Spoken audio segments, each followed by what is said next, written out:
In the 80s, your mom would drop you off at the mall and tell you to be back by 5. No phone, no way to reach you, just you and your friends and a whole afternoon. The smell coming off the food court, the sound of the arcade in the distance, the splash of the fountain in the middle of it all. Back then, the mall was where we grew up. Let's go back to the stores we lost. By the 80s, Spencer's was in nearly every mall in America. You smelled the incense before you got to the door, and that purple glow from the back pulled you the rest of the way in. This was the store you did not tell your parents about. You said bookstore, you said arcade, you said anything else. Then you went straight for the poster rack in the back because that was the whole point. And that back corner taught a lot of us things school never got around to. Find that special toy at a price that's really low. Not at the zoo, but here's a thought for you. There's a really great place to go. KB Toy Store. We got the toys at the price you're looking for. KB Toys was a fraction of the size of a Toys R Us, crammed into one storefront right there in the mall. That was exactly why you loved it. You walked past the display table out front and set off that battery-powered dog, the one that barked and did a backflip every time somebody got near it. Toys R Us was the trip you had to plan. KB was the one you could always count on being right there when you were already at the mall, and it always had that one He-Man or Voltron figure nobody else in town carried, usually just one on the shelf. By the early 80s, Aladdin's Castle was the arcade a whole lot of us grew up in. We all remember that sound of a quarter dropping into the slot better than we remember most things from school. It was dark inside, lit up only by the games, that CRT hum in the air, and a smell you never forgot. Pac-Man, Donkey Kong, Galaga, the row of machines we worked our way down one coin at a time. Mom said 1 hour. You made that hour count and begged for one more when she came back. If you had cash burning a hole in your pocket in the 80s, you spent it at Sam Goody. Walls of cassettes, racks of CDs, and posters of bikini models nobody's mom approved of. And everybody remembers that jingle. Goody, goody, goody got it, goody got it, goody, goody, goody got it, Sam Goody got it, Sam Goody got it, goody, goody, goody got it, yeah! It played in your head the second you walked in. The prices, though, were rough. We all called it Sam Greedy behind the register. But you walked out with something every time. Usually a tape you played until it wore out. And our first CD came in one of those ridiculous long boxes. Radio Shack was the store your dad wandered into and did not come out of for 20 minutes. Cables, batteries, switches, and little drawers full of parts you couldn't find anywhere else. Every kid remembers the Battery of the Month Club. That free battery card you handed over once a month like it was treasure. You went in for one cable and walked out with a remote control car you never planned on. And the walls of build-it-yourself electronics kits, the ones that turned a rainy afternoon into your first real project.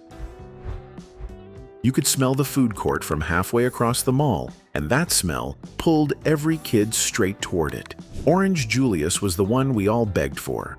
That frothy orange drink you could never quite make at home, no matter how much juice and vanilla you threw in the blender. For years, they dropped a raw egg into every one, which is exactly what made it so creamy. Down the row was Hot Sam with the hot pretzels, and caramel corn filling the air with warm caramel. We grabbed our food, found our friends at a plastic table, and that was Saturday. If your mall was lucky, it had 2 bookstores, a Waldenbooks and a B. Dalton, usually on opposite ends. That paperback smell hit you the second you walked inside. After all the noise and the crowds out in the mall, stepping in here felt like the whole place went quiet. Waldenbooks let you stand there and read for an hour. B. Dalton always found a way to shoo you back out the door, and plenty of us used the mall bookstore as a library we never checked anything out of. Walk right into a Payless shoe store. Take lots of time to serve yourself. Walk up and down the aisles and look all around. The latest styles are on the shelf. Nobody bragged about shopping at Payless, but a lot of us grew up in those shoes. It was cheap enough that Mom could get all the kids new pairs at once. You measured your own foot with that little metal slider and pulled the boxes off the shelf yourself. No waiting on anybody. That plastic shoe smell hit you the second the door chimed. Some kids gave you grief because everybody knew Pro Wings weren't real Nikes. Funny thing is, plenty of us grew up and went right back to Payless on our own. Long before you could stream anything, Suncoast was where you went to actually own a movie. The back wall was lined with VHS tapes, and the good stuff was always a little out of your price range. It was the one place that carried anime before anybody else did, and half of us bought our very first tape right there. And there was that back section with the little black dividers over the covers, the one every teenager tried to sneak a peek at. Oh, yeah, that's the stuff.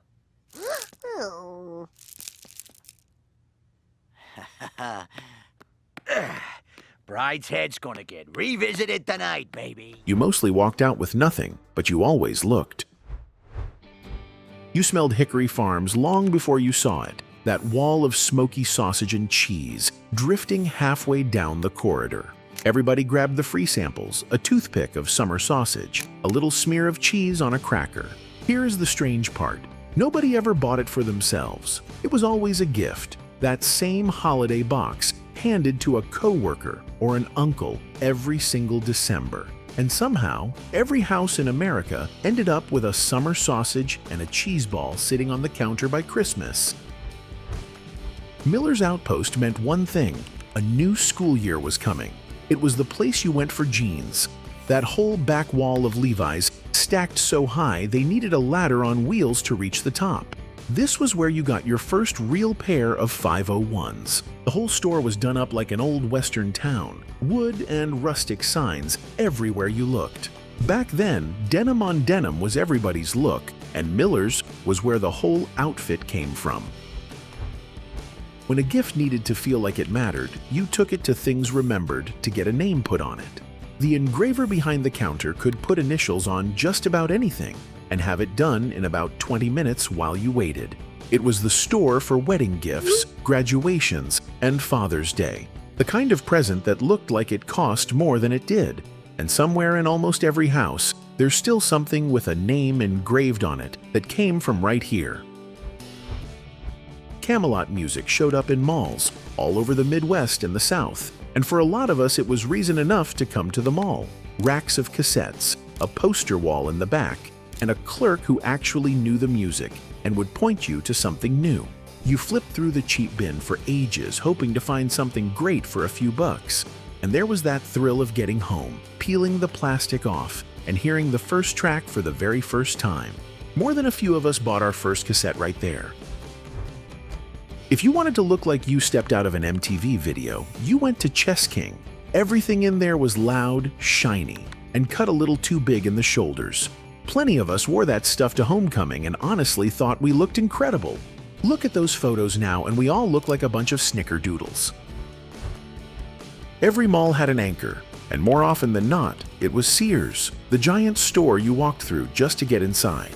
Tough skins jeans that never wore out, a wall of Craftsman tools, Kenmore appliances, and the Christmas wish book that landed in the mailbox every fall and set every kid dreaming. For a lot of families, Sears was where you bought everything but the groceries. It was the one store that had a piece of everybody's childhood in it. And when Sears finally closed its doors, it took the whole mall down with it. The anchor was gone, and the lights went out one store at a time. Most of these stores are long gone, but they're still right there in our memory. Now, I want to hear yours. What store did I leave out? The one your mall had that nobody else remembers? Drop it in the comments. And if you enjoyed this walk, there's plenty more like it on the channel. I'll see you in the next one.